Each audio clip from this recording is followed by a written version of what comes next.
Hey guys, welcome back to the channel, and today I'm going to show you how to navigate the Robinhood app. Now for navigation, you have the home screen, and that home screen you can view your overall account balance at the account balance section. You also have portfolio, where you can access your portfolio to view your holdings, and there's also market data, where you can view real-time market data including charts and quotes.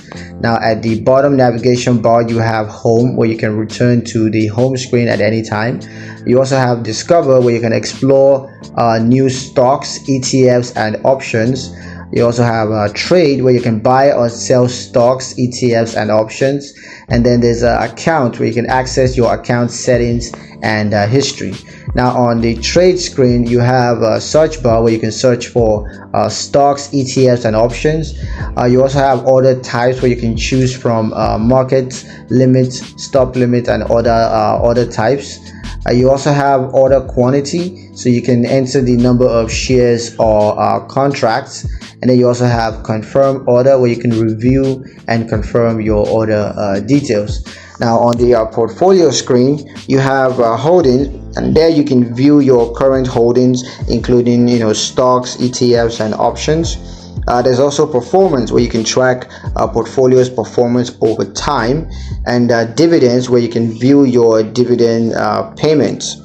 Now for account screen you have account settings, and there you can update your account information and settings. You also have a transaction history, and there you can view your transaction history. And of course the tax documents, you can access your tax documents over there. Now at the discover screen you're gonna have popular stocks, market news and IPOs and new listing. So for popular stocks you can view popular stocks and ETFs. At market news you can stay up to date with market news, and at IPOs and new listing you can explore new IPOs and listing. So yeah, that's pretty much it on how to navigate the Robinhood app. Hope you guys liked the video. If you found it useful enough, if you did, like the video, comment down below, let me know what you thought, share the video with your friends and subscribe to the channel if you haven't done so already, and I will see you guys in the next one. Peace.